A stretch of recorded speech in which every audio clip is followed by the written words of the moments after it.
Question number 86. This is NCERT's example number 4.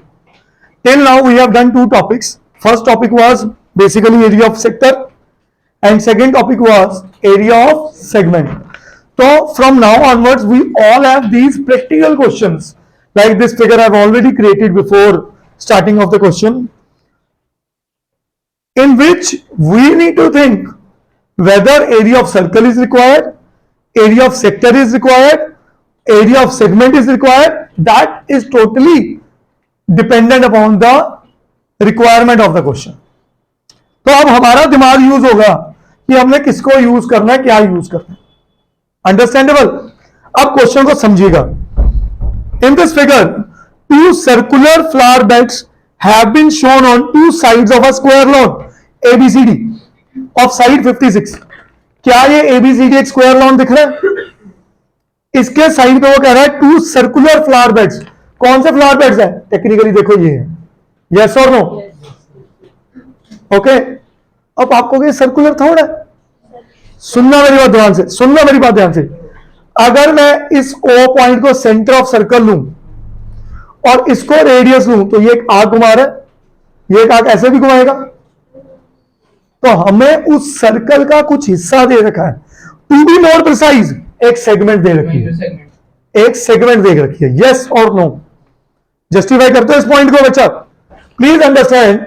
अगर मैं यहां पे कंपास रख के एक सर्कल घुमा दूं तो वही साइक्लिक क्वाड्रिलेटरल साइक्लिक स्क्वायर पढ़ते नहीं थे हम, वही तो बन रहा है. उसके ये वाले फ्लावर बेड्स उड़ा दिए उसने. हाँ जी बता रहे, अभी बताएं. आर्क बनती कब है? आर्क मैडम कब बनती है? जब उसने बोल दिया सर्कुलर. आर्क बनती कब है? आर्क हमेशा सर्कल के रेडियस बनाते हैं. कौन बनाते हैं? तो अगर बच्चे ये आर होगा तो पक्का ये आर्क होगी. और आपको ये भी पता है कि स्क्वायर के दोनों डायगोनल सेम होते हैं. दादा पोता थ्योरी याद है कि नहीं? यस और नो? तो वो हमें क्या सिखाती है कि भाई दोनों हमारे डायगोनल इक्वल है और डायगोनल बाइसेक्ट करते हैं. तो पक्का अगर ये जो आ रहा है तो ये भी आ रहा है, तो मतलब ये भी सर्कल से ही नहीं जा रहा है. क्या ये बात समझ आई? तो ये कनेक्ट हमें अब करना है खुद, जो कि डायरेक्ट क्वेश्चंस में गिवन नहीं होगा. आगे वो क्या कह रहा है? If the centre of each circular flower bed is the point of intersection O of the diagonals. अब उसने हिंट ही दे दिया कि दोनों फ्लावर बेड्स का जो सेंटर ऑफ सर्कल है वो क्या है? डायगोनल का पॉइंट ऑफ इंटरसेक्शन हो. अब उसने दे दिया, ना भी दिया होता तो हम एज्यूम करते इस चीज को. Find the sum of area of lawn and of the flower beds. Area of lawn तो सबसे आसान है, बोलो. एरिया ऑफ फ्लावर बेड्स ये तो आ जाएगा. वो उसका मतलब क्या? वो सेगमेंट की बात कर रहा है. किसकी बात कर रहा है? क्या ये बात समझ आई? बोलिए. अब समझते हैं इस क्वेश्चन को हाउ टू राइट.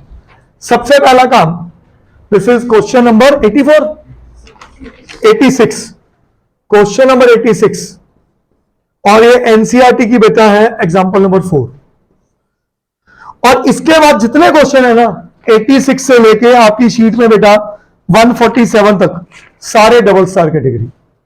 और ये केस स्टडीज के लिए बहुत फेवरेट है सारे. इसके बाद जितने कॉम्बिनेशन ऑफ फिगर्स के. अब समझिएगा. सबसे पहले क्या निकालूं? Area of square lawn. क्या है एरिया ऑफ स्क्वायर लॉन? 56 का साइड स्क्वायर. स्क्वायर का एरिया क्या होता है? Side square. तो साइड स्क्वायर, तो ये बना 56 का स्क्वायर. आपको मैंने शॉर्टकट बताया हुआ है 50 प्लस वाले नंबर्स का स्क्वायर कैसे निकालते हैं. कुछ याद है कि नहीं? मैं याद करा दूं. अगर 56 का स्क्वायर की अगर वो बात कर रहा है मेरे साथ, 50 से कितने का गैप? 6 का गैप. 25 में 6 ऐड कर दो, कितना बना? 31. और उस 6 का स्क्वायर क्या है? 36. तो आंसर है 3136. मीटर में आ रहा है, मीटर स्क्वायर. चेक करो, ये आंसर है. थोड़ा ये चीजें सिखाई हुई है आपको 8th में भी, 9th में भी और 10th में भी कई बार चर्चा हो चुकी है. Got it? 3136 पहला आंसर आ गया. अब वो कह रहा है फ्लावर बेड्स. अब मैं फ्लावर बेड को ना पहले एक को पकड़ू. ये आया सॉफ्टी, दिख रही है सॉफ्टी है. सॉफ्टी का ऊपर वाला हिस्सा सेगमेंट, जो वो क्रीम सी फ्रोथ बनी होती है ये सॉफ्टी, ठीक है भाई साहब। तो ये जो आएगा area of sector minus area of triangle. Now my question to Priyal, sector होते ही दिमाग कहां चलता है? सेंट्रल एंगल में। यहां तो सेंट्रल एंगल क्यों 90?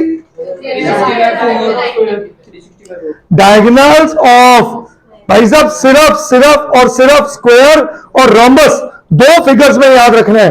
Diagonals bisect each other at right angles 90 degree. तो ये मेरा एंगल कितना हुआ बच्चा? 90 डिग्री। कितना हुआ? कहानी पकड़ में आई? Very good.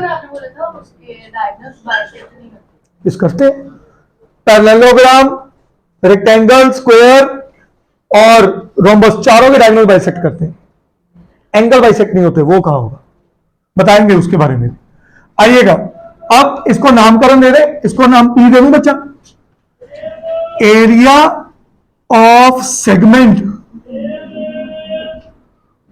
APBA is equal to area of sector, कौन सा सेक्टर बेटा? OAPBO minus area of triangle, कौन सा ट्राइंगल बच्चा? AOB। बोलिए यस और नो, एग्री करते हो? आओ, एरिया ऑफ सेक्टर का फॉर्मूला थीटा अपॉन 360 इंटू, अच्छा स्क्वायर के केस में एक लॉटरी है, वो लॉटरी पता क्या है? ये एंगल 90 डिग्री है, सुनना ये एंगल, तो ये अगर 90 डिग्री है बच्चे, ये इसका परपेंडिकुलर बना, ये बेस बना, ये डायगोनल का हाफ है, डायगोनल ऑफ स्क्वायर क्या होता है? √2 इंटू साइड। तो 56 √2 ये पूरी है, तो ये इतनी क्या हो गई? 28 √2 क्या हो गई? और ये भी क्या हो गई? 28 √2। एक तरीका तो ये है कि आप करा दो half into base into height. बेटे एरिया नहीं माइनस कर रहा, अभी तो पहले ट्राइंगल निकालूंगा। Is that clear?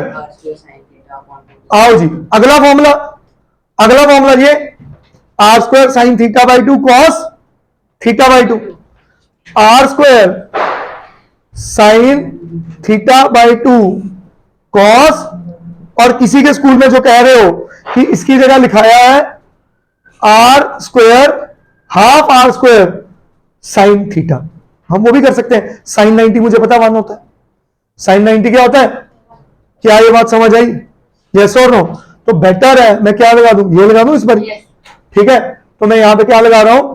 हाफ, और मेरे भाई पिछले लेक्चर में गलती थी, मैंने half r square sine 2 theta लिखवाया था। 2 थीटा नहीं है, क्या है? Half r square sine theta. Agree करते हो सब लोग? बोलो। अब थीटा कितना डिग्री बता? 90। 360 इंटू पाई, पाई की जगह कुछ लिखा था नहीं, अब पाई की वैल्यू नहीं लिखी। आर स्क्वायर, आर कितना बेटा? ये आर, ये तो निकालना पड़ेगा डायगोनल। बोलो जी, दैट मींस इससे पहले मुझे डायगोनल पे वर्किंग करनी है। एग्री बेटे? 56 तो साइड ऑफ स्क्वायर है, तो डायगोनल ऑफ स्क्वायर क्या होगा? 56 √2। डायगोनल ऑफ स्क्वायर क्या होगा? अब ध्यान से समझो, BD will be √2 into side, ये डायगोनल ऑफ स्क्वायर होता है, तो 56 √2 बना। यस और नो? अगर BD बच्चा मेरा 56 √2 बना, तो बताओ OB कितना बना? Half of BD, half of BD कितना बना? 28 √2। तो यही तो मेरा रेडियस बना। एग्री करते हो कि नहीं? तो ये बना 28 √2 का स्क्वायर। क्या बना? मन्नत हम बाद में नोट कर ले, पहले समझ ले क्वेश्चन को। हाफ आर स्क्वायर, आर क्या फिर से? 28 √2 का square sine 90 degree. Is that okay बच्चा? अब 28 √2 का स्क्वायर दोनों में कॉमन है, 28 का स्क्वायर याद है किसी को? 784। क्यों नहीं याद रखते? 784 √2 का स्क्वायर 784 इंटू 2 1568। तो 1568 क्या मैं दोनों में कॉमन कर दूं? बोलो। 91 सा 90, 4 सा 2 2 जा 2 11 जा, तो इधर बचा 11/14 माइनस इधर साइन 90 क्या होता बेटा 1, साइन 90 की वैल्यू क्या है 1, तो हाफ ही बचा अकेला। यस और नो एवरीबॉडी, कुछ गलत नहीं हो गया? ये वैल्यू नेगेटिव आ गई यार, ये वैल्यू नेगेटिव आ गई ना। 11/4 कि ये बड़ा है, ये बड़ा, ये बड़ा, ठीक है जी। 1568, हाँ जी एलसीएम में 14 आया, 11 माइनस 7, तो ये बना 1568 इंटू 4/14, 2 2 जा 2 7 जा, कटिंग कर दें, 7 2 जा 14 16, 7 2 जा 14 28, 7 4 जा, तो ये कितना आया 448 मीटर स्क्वायर। एग्री करते हो सब लोग? बोलिए। अब ये बच्चा मेरे पास क्या आया, area of one segment, area of, but flower beds कितने हैं 2, तो area of flower beds 2 flower beds is equal to 2 times 448, तो ये कितना बन गया 896 मीटर स्क्वायर। यस और नो? यही क्वेश्चन कह रहा था, पर वो तो कह रहे हैं इनकी क्या निकालो, सम निकालो। क्या निकालो?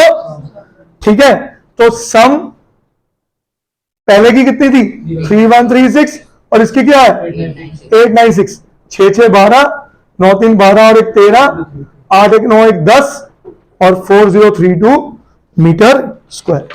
क्या बात समझ आई सबको? नहीं नहीं, ऑब्वियस एक ही रेडियस से बन रहे हैं, तो दे विल बी सेम। ठीक है, करिए note. Students one more approach अभी हर्ष ने दी है, मैं वो भी बता दूं कि ये चारों जो ट्राइंगल्स हैं ये पूरे एक स्क्वायर से बने। यस और no? And we know all these 4 triangles are congruent to each other. Am I right? If these 4 triangles are congruent to each other, that means the area of all these 4 triangles are same. तो हमने जो ये area of triangle निकाला AOB, भाई साहब ये ऐसे भी आ सकता था कि area of square divided by 4, तो 3136 डिवाइडेड बाय 4 करते तो क्या बनता 4 4 7 जा 28, 33, 4 8 जा 32 एंड 16 784। अब इसी को चेक कर लो, 28 का स्क्वायर 784, √2 का स्क्वायर 2 और बाहर कौन बैठा है 2, क्या यही आ गया था? तो आई थिंक इसके भी अलावा एक और अच्छी अप्रोच थी जो हमें अभी पता चली through Harsh. Is that okay? Is that clear? तो हम we can think in a different way also in such questions. चलिए जी, करिए नोट। Thank you.